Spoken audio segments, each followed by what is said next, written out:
And you just listened to a young girl who was saying that the Nigerian community here is totally very angry. It covers all those aspects affecting the various regions of our nation. That was the Ijaw country of the Niger Delta of the Federal Republic of Nigeria. He went to several schools. His major academic genesis was at Government College, Ujeli.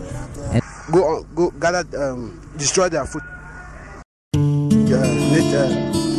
With the camp and that other camp, some go camp, you don't compensate everybody. In its key generation sometimes.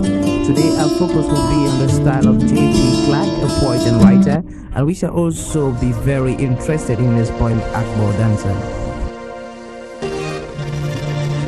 Some lives are meaningful, some are empty. The lives that are eventful, with too much meaning and riches to offer humankind. Long after some of these earthly adventures and more, one can still find footprints of these great lives on the pavements of our contemporary lives. Good evening, you're welcome to the program Green Planet. Good evening and welcome to People, Places and Events, and thank you very much for talking to the African Center for Community and Development. Thank you.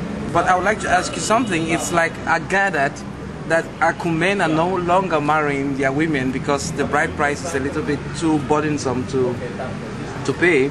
Can you tell me something about the traditional rites that are necessary to marry an Akum girl, for instance? Thank you very much for giving me this opportunity to edify the public on interesting and important issues like marriage. I think that when it comes to marriage per se, the Akum custom opens up to every other tribe, and we do not keep bottlenecks that make marriage a deterrent to young people. We encourage young people to take wives from Akum, and vice versa. Young women to come to Akum too to look for men, whichever. Our bride price is not something that can start scaring people.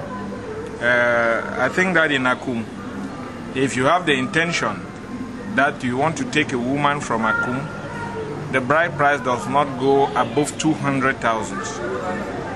But this 200,000 is a negotiable fee that can be paid even over 20 years, even during the existence of a whole marriage lifespan. It could be paid over 50 years depending on each individual. It's not like somebody is held to task that you must pay that money as a lump sum. And it varies from family to family. There are some families, especially my case, where my father never entertained taking money as bride price over his daughters.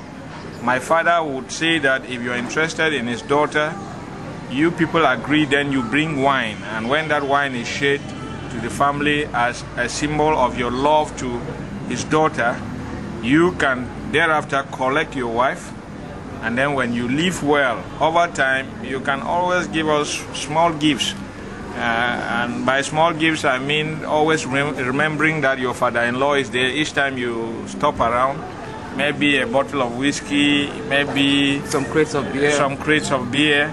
And that is how we manage it. But apart from this money, what else do you add on the bride price? Oil or those kind of small things? Yes, usually when I talked about 200,000 francs, this 200,000 francs embodied oil, blankets, cutlasses, dresses. I mean, all what it takes to get married to a Graffiti woman. And you give all this to not to one person. Yes, you give all this to the family of the woman, but it is shared to many family members.